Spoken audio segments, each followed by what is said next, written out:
Imagine yourself suspended at a coordinate point 48 light-years from Earth, surrounded by the boundless darkness of the cosmos. Suddenly, a blue planet bursts into your field of vision. But this isn't Earth. It's bluer than Earth, so blue it takes your breath away, so blue you question your own eyes. For this planet, named LHS 1140b, boasts oceans plunging 2,000 kilometers deep. Yes, you heard that right, 2,000 kilometers. Earth's deepest point, the Mariana Trench, measures a mere 11 kilometers. As you struggle to comprehend this figure, an even more terrifying fact slams into your brain. This is just one of potentially 24 trillion ocean planets that could exist in the universe. Now, close your eyes and follow me into this waterlogged cosmos. Just how insane is LHS 1140b? It's 5.6 times Earth's mass.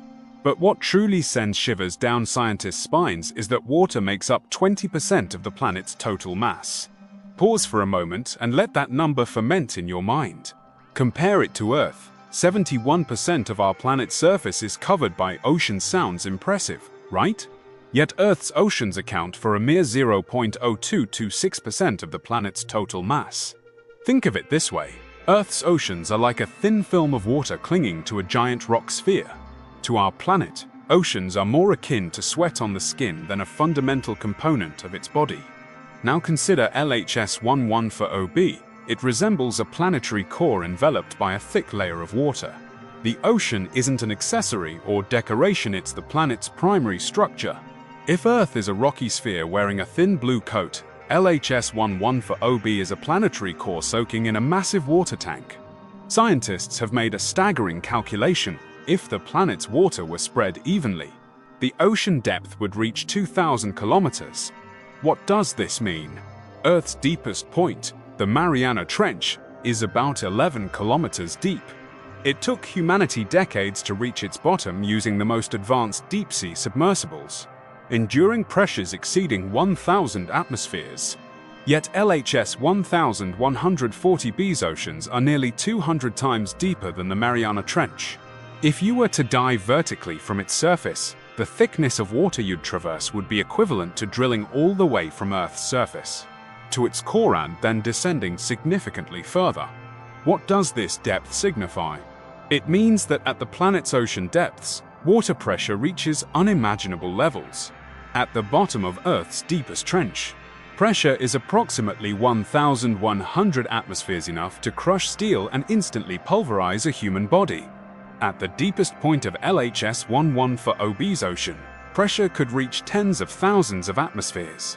Under such pressure, water's physical properties transform, potentially forming a unique phase between liquid and solid, what scientists call hot ice. This substance remains solid under extreme heat and pressure, yet its molecular structure is far denser than ordinary ice.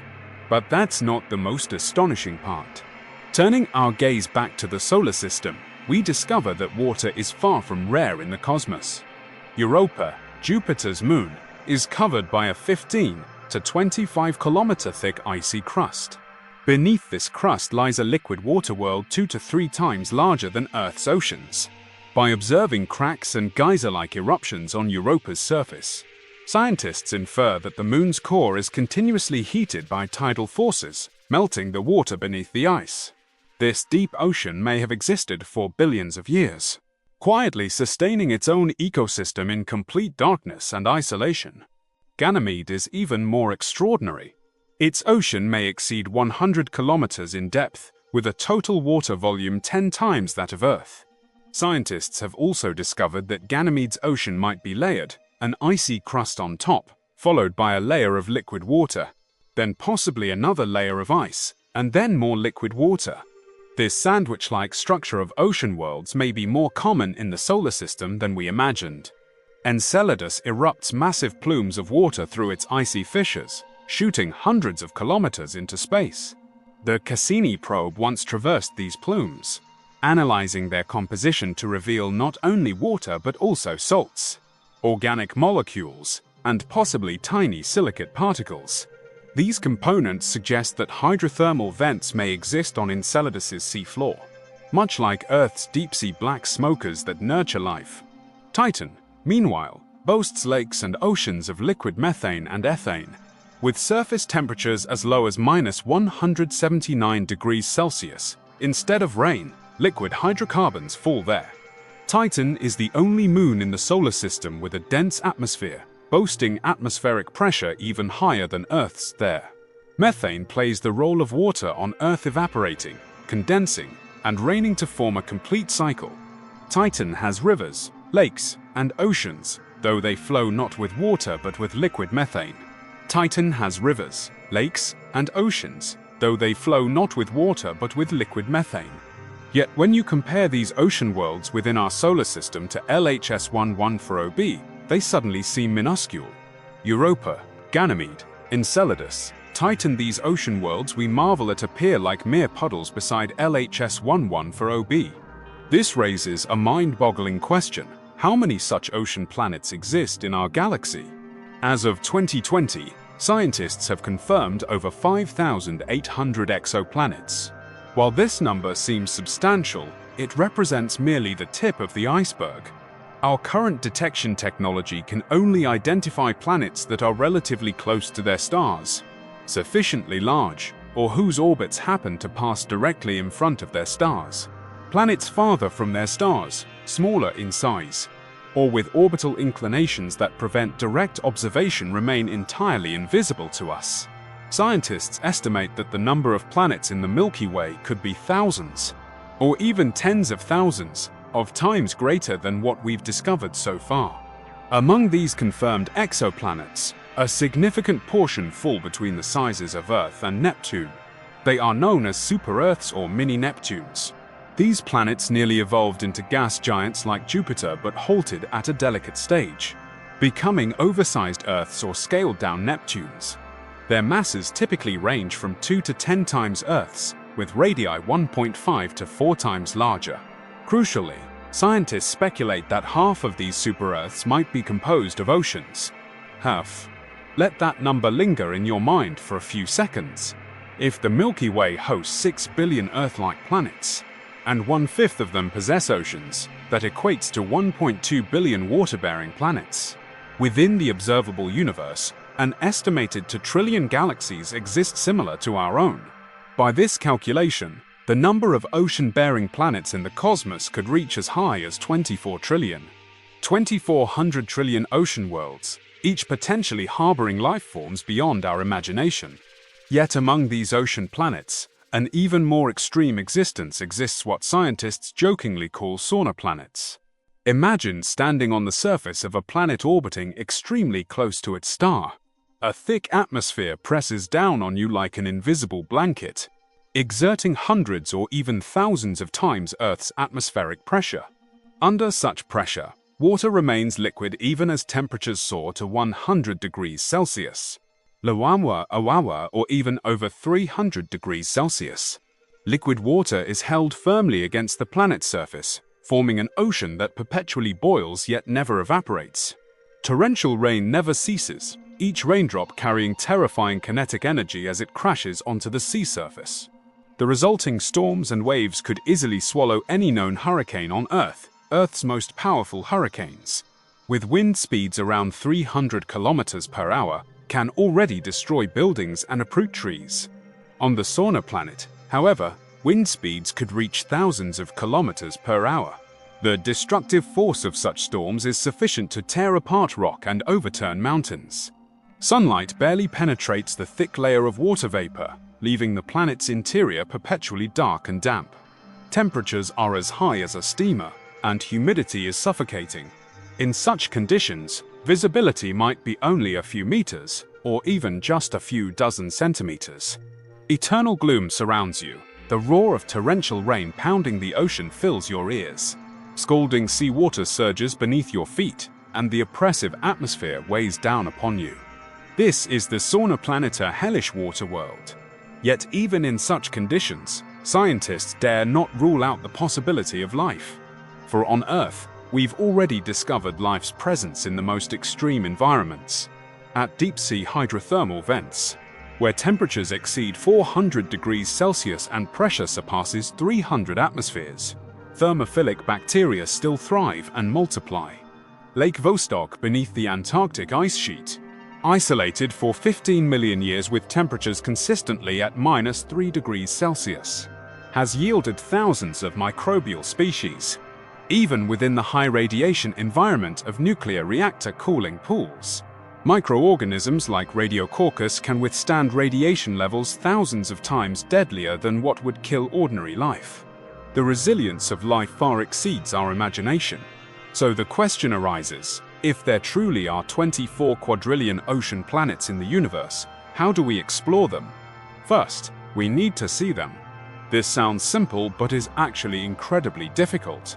LHS 1140b is 48 light-years from Earth, a journey that would take 75,000 years, using humanity's fastest spacecraft. But before we actually travel there, we must first confirm that water truly exists there and that the journey is worthwhile. This requires powerful space telescopes. The James Webb Space Telescope, the most powerful space observation instrument humanity has ever built, recently detected water on LHS 1140b. Its primary mirror spans 6.5 meters in diameter, composed of 18 gold-coated hexagonal segments, each precision ground at the nanoscale to maximize light reflection accuracy. Operating at Earth's L to Lagrange point 1.5 million kilometers away where gravitational forces balance, the telescope maintains a stable gaze into the depths of the cosmos. Research indicates this exoplanet may harbor a warm liquid water ocean equivalent to half the size of the Atlantic Ocean. How did the Webb telescope achieve this? It observed not the planet itself, but the spectral shifts in starlight as the planet transited across its star, passing through the planet's atmosphere. Different molecules absorb specific wavelengths of light, much like each molecule possesses its own unique fingerprint. Water molecules absorb specific infrared wavelengths, nitrogen absorbs others, and oxygen absorbs different wavelengths.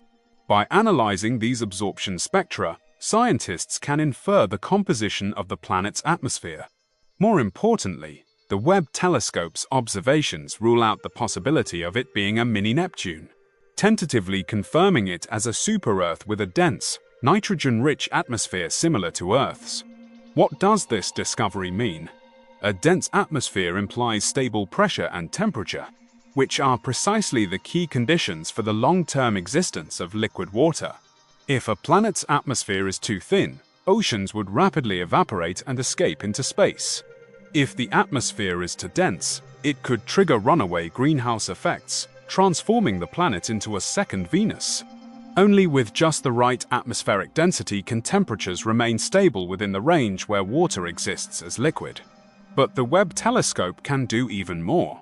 Scientific models suggest LHS 1140b may be tidally locked, meaning only one side of the planet faces its star at all times, much like the Moon always showing the same face to Earth. This occurs because the star's gravitational pull gradually slows the planet's rotation over vast periods, eventually synchronizing its rotation and orbital periods.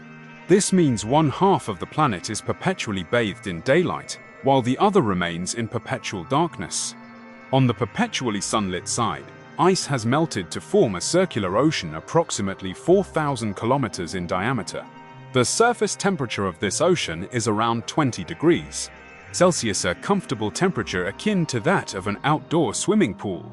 The star's light shines directly upon this ocean. The water shimmers in the sunlight, and steam may rise from its surface, condensing into clouds high above. These clouds then dump heavy rain near the boundary of the dark side. The perpetually night side, however, is shrouded in a thick ice crust, a frozen world of utter stillness. Without sunlight, temperatures plummet to several dozen degrees below 0 Celsius, or even lower. Here, seawater freezes into ice, accumulating layer upon layer until it forms a vast ice plain. Beneath this ice, however, liquid water may still exist. This is because the planet's internal geothermal heat continuously radiates outward, maintaining a relatively warm environment at the base of the ice layer. One planet, half ocean, half ice sphere. On the day side, warmth and light prevail as waves crash against unseen shores. On the night side, cold and darkness reign, the ice reflecting a faint blue glow under. starlight. Where the two meet lies the planet's most habitable zone, a place of moderate temperatures, where liquid water exists without extreme heat, making it the most likely candidate for life. The very thought of this scene is mesmerizing. But sight alone isn't enough. We need more evidence. The James Webb Space Telescope recently detected chemical signatures suggesting life activity in the atmosphere of another exoplanet. The two gases detected, dimethyl sulfide and dimethyl disulfide, are produced on Earth only by marine phytoplankton. These gases are byproducts of phytoplankton metabolism, released from the ocean into the atmosphere to form a unique chemical signature. The research team suggests this could mean the planet's atmosphere is filled with gases produced by microorganisms. While scientists hesitate to declare an alien discovery, as non-biological processes could also generate these gases, this represents one of the strongest indications of extraterrestrial life yet. This discovery proves one thing: even separated by hundreds of light years, we can detect the scent of life through atmospheric composition. It's like standing on a street corner. You can't see the people inside a restaurant, but you can smell the aroma of food wafting out, allowing you to infer cooking is happening inside. Life operates similarly, leaving traces in its surroundings, chemical fingerprints and signals we can capture. To achieve this, scientists are developing increasingly advanced technologies. Take quantum optics, for instance. Simply put, it employs quantum-level precision to mask a star's intense light, revealing the faint glow reflected by nearby planets. It's like searching for the faint reflection from a keyhole through a blinding spotlight, hundreds of millions of kilometers away. A star's brightness can be millions or even billions of times greater than that of its planet. Against such a luminous backdrop, a planet's reflection appears as faint as a firefly beside a searchlight. Conventional telescopes cannot distinguish between the two. The star's light completely overwhelms the planet's reflection. However, quantum optics harnesses the wave nature of light, using precise interference to cancel out the star's light, thereby revealing the faint planetary reflection. Artificial intelligence is also lending a hand. Researchers are training machine learning algorithms to sift through vast astronomical datasets for telltale signs. Each telescope generates massive amounts of data: daily spectral data, image data, light curve data totaling tens or even hundreds of terabytes. Analyzing this data manually is impossible for humans, but AI can handle it. These AI planet hunters reportedly achieve up to 99% accuracy in identifying targets most likely to harbor Earth-like environments from a sea of signals. They can detect minute light variations during planetary transits, specific molecular signatures from complex spectra, and predict which planets are most likely to possess atmospheres, liquid water, or even life. But even if we could see these ocean worlds, confirm their water, or detect signs of life, the next question remains daunting: how do we get there? Distance remains the most hair-raising obstacle to interstellar travel. The nearest exoplanet, Proxima Centauri b, lies 4.25 light-years from Earth, roughly 20 trillion miles. What does that distance mean? If you could travel 1 light-year per second, it would take you 4 years and 3 months to reach it. But the problem is, nothing can travel 1 light-year per second except light itself. Using today's fastest spacecraft, the journey would take 75,000 years. 75,000 years, a time span longer than the entire history of human civilization. The earliest known civilization, Sumer, dates back merely 6,000 years. Ancient Egypt, 5,000 years. If we had launched a spacecraft toward Proxima Centauri b when the Egyptian pyramids were built, that spacecraft would have covered only 1/15 of the journey today. We can't even reach our next-door neighbor, let alone LHS 1140b, 50 light-years away. But humanity always finds a way.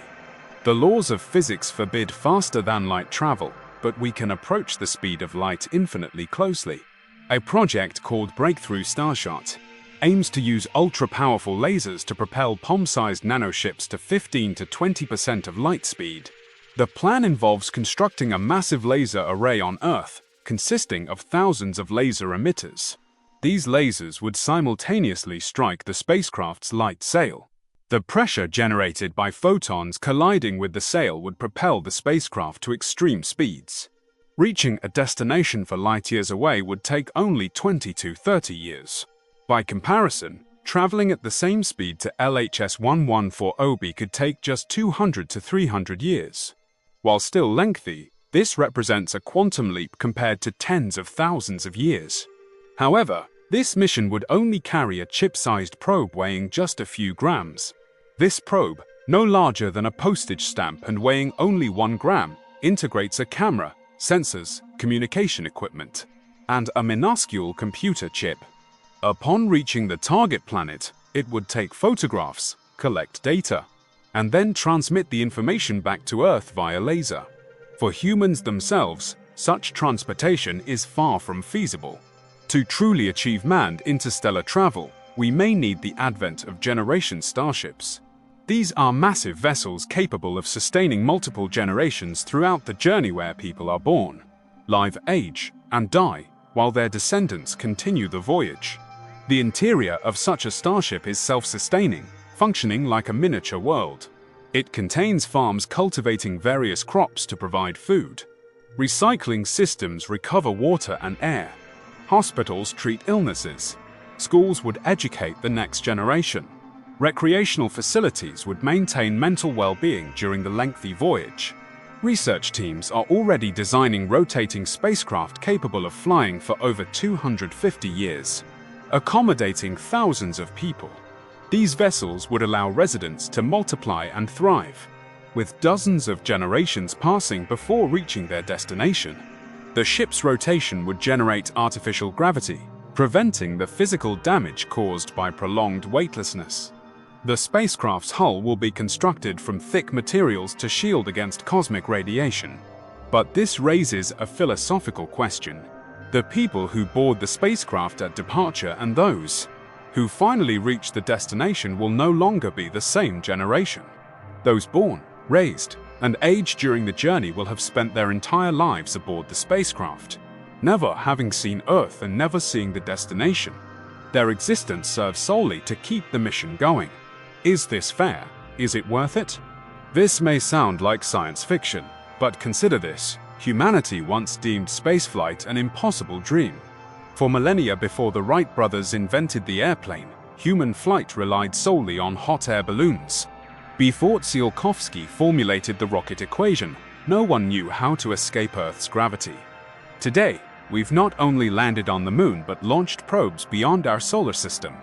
Voyager 1 has been flying for 46 years. Now 24 billion kilometers from Earth, it continues its outward journey.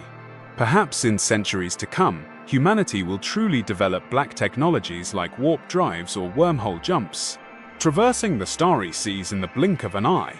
But just suppose we actually reached LHS 1140b one day. The challenge facing explorers would remain utterly daunting: how to survive on a world composed entirely of water. There would be no land to stand on. You'd either float on the surface or dive beneath the waves. NASA is already preparing for this, developing underwater robots for frozen ocean worlds. Take Project SWIM, short for Sensors for Underwater Ice-Covered Oceans, which aims to send miniature autonomous divers to explore the oceans of Jupiter's, Europa and Saturn's Enceladus. These robots are about the size of a cell phone, roughly 12 centimeters long, yet equipped with thrusters, cameras, chemical sensors, thermometers, and pressure gauges. They can travel in swarms deep into subglacial oceans, autonomously searching for signs of life. Each robot has its own AI control system, enabling it to independently decide where to swim, what to detect, and when to return. They can also communicate with each other to coordinate actions, much like a school of fish hunting collectively in the ocean.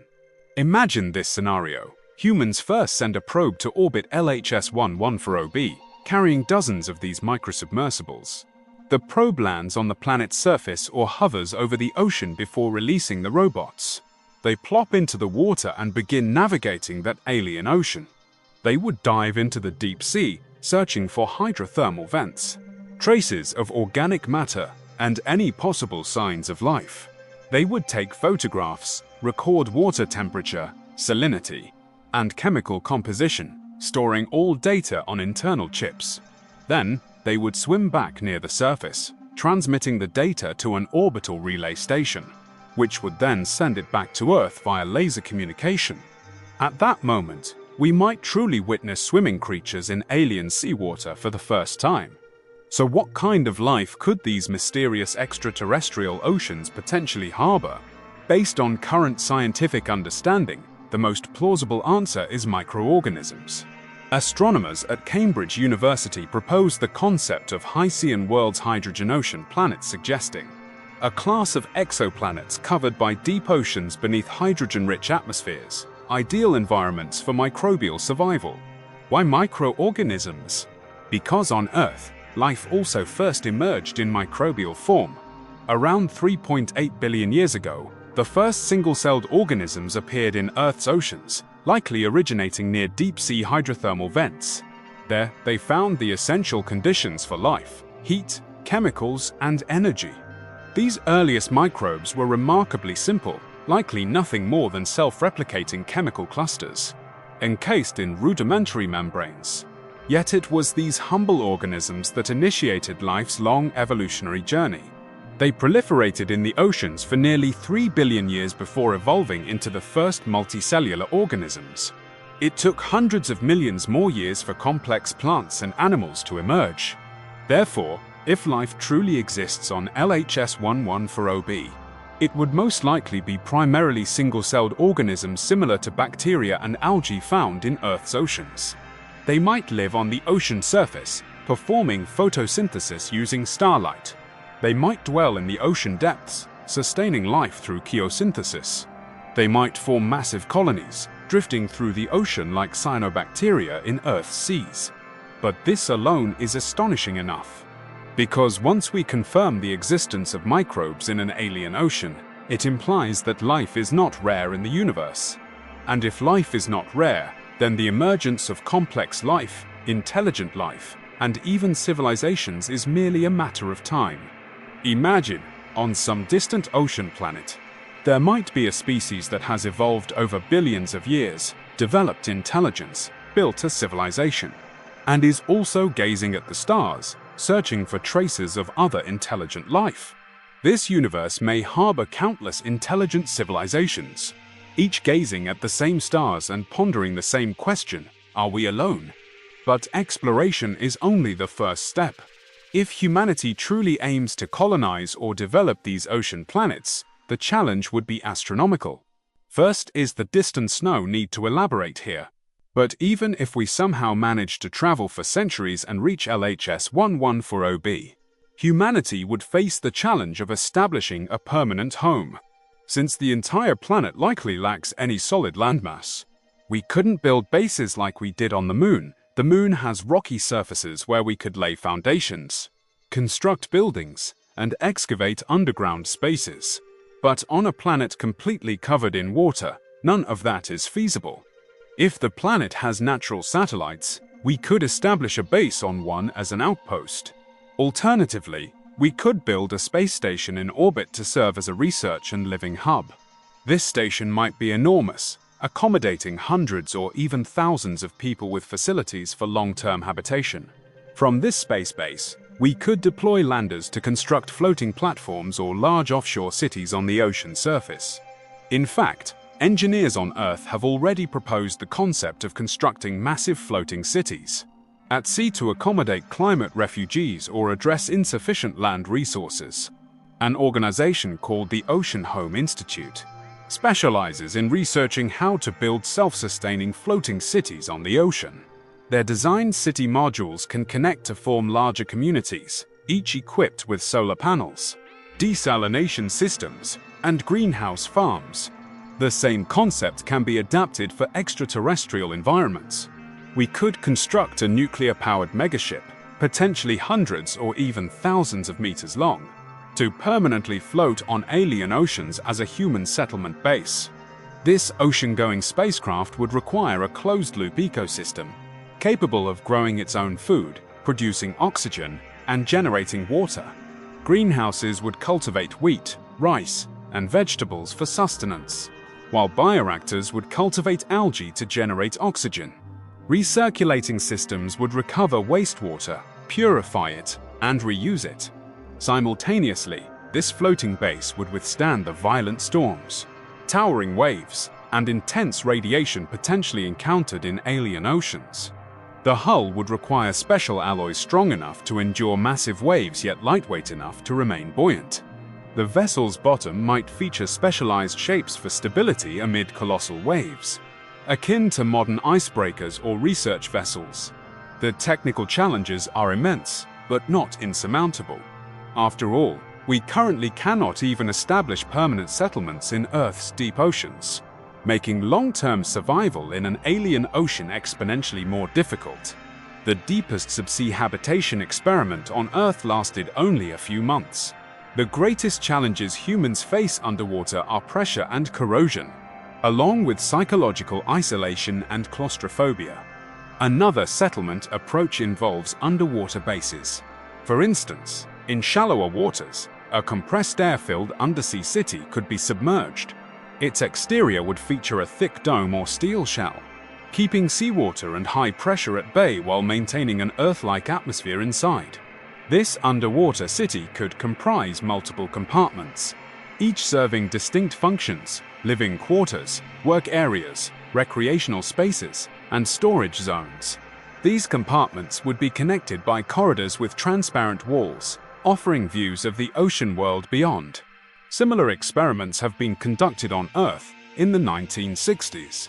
French oceanographer Jacques Cousteau led a series of deep-sea habitation trials, with the longest lasting 1 month. The 1970s saw similar US experiments, including the Tektite undersea laboratory built in the Caribbean Sea. However, these projects remained small-scale, accommodating only a few people for limited durations. Building a self-sustaining underwater city in an alien ocean would entail unimaginable engineering challenges and risks. The buoyancy of seawater would constantly push the base toward the surface, requiring substantial ballast to maintain stability.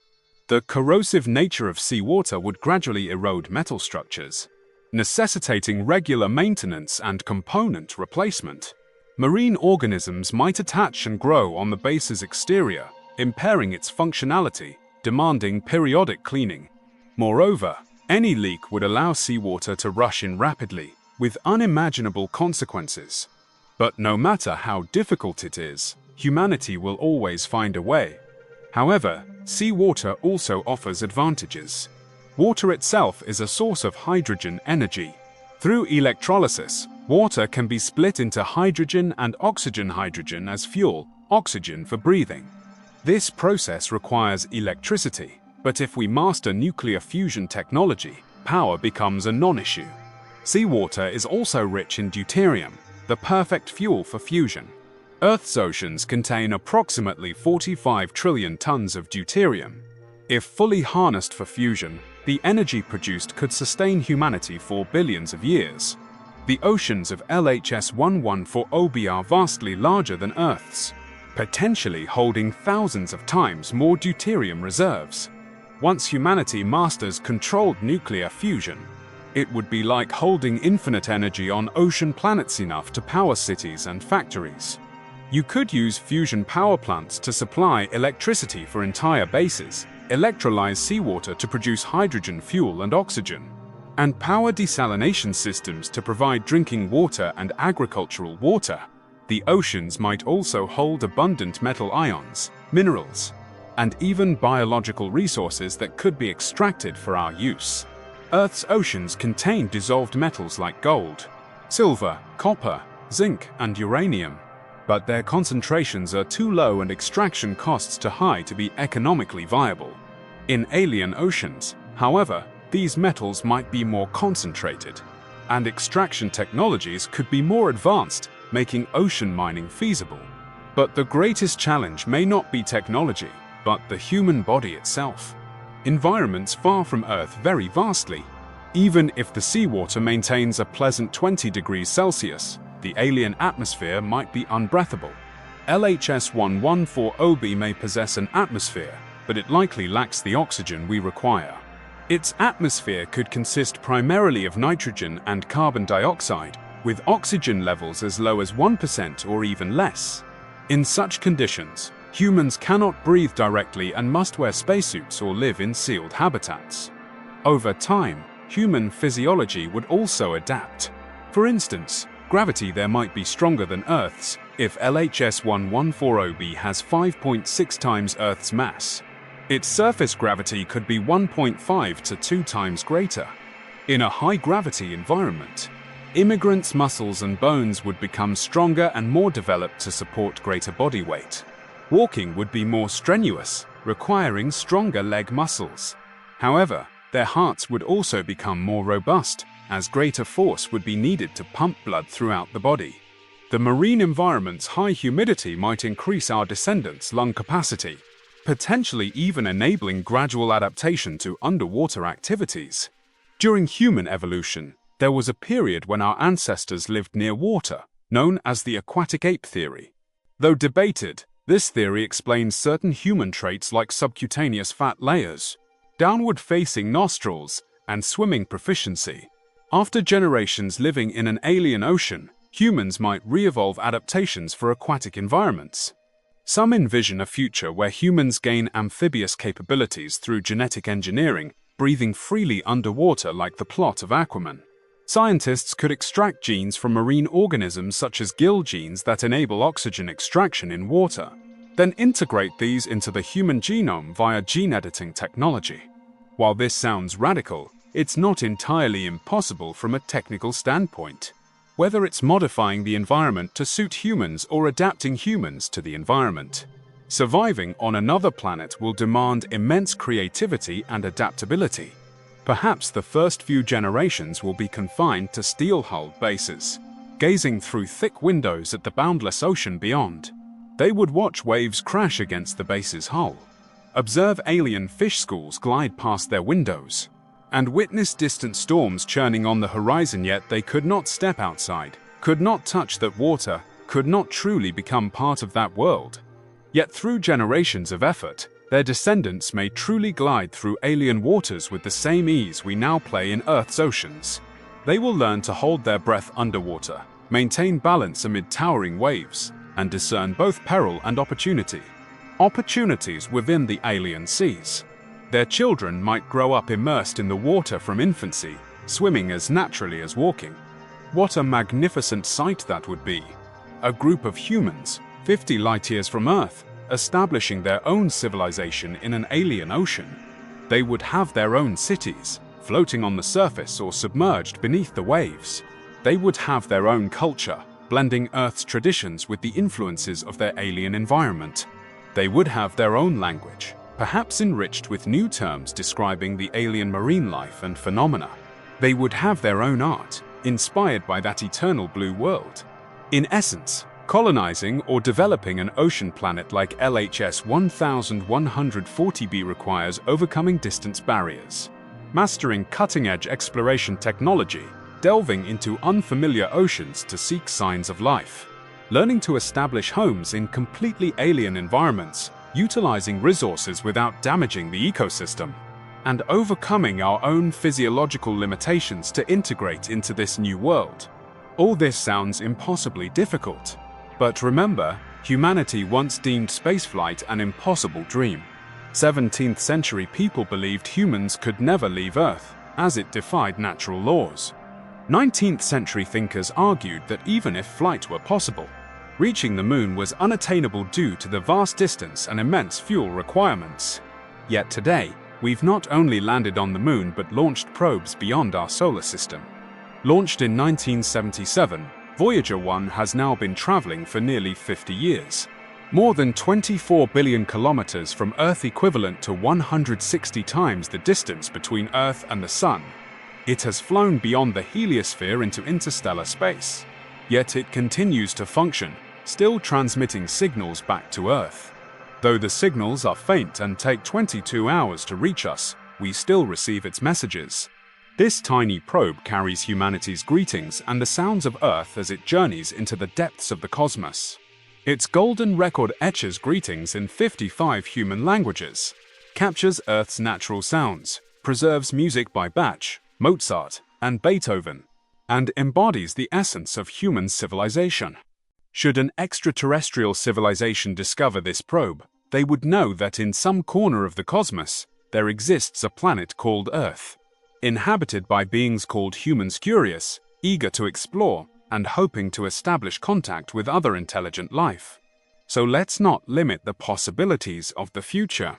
Perhaps centuries from now, when our descendants finally set foot on LHS 1140b and witness the sunset of two moons reflecting on its alien ocean, they will recall the initial curiosity and dreams of 21st century humanity. They will remember those who first gazed at the stars, the scientists who calculated planetary orbits, the engineers who designed telescopes, and the visionaries who proposed interstellar travel. They will recall the moment the James Webb Space Telescope first detected water vapor on LHS 1140b, the day humanity first confirmed an exoplanet possessed an atmosphere, and the historic moment the first crewed spacecraft departed our solar system. They will stand on alien shores, if such shores exist, or on the deck of a floating base, watching two moons rise slowly across the sky. One large, one small. Their light reflects on the sea, forming two silver bands. A sea breeze blows, carrying the salty scent of seawater. Not the familiar taste of Earth's oceans, but a completely alien, unique aroma belonging to LHS 1140b. They would take a deep breath, perhaps of processed air, perhaps while wearing some form of respiratory support.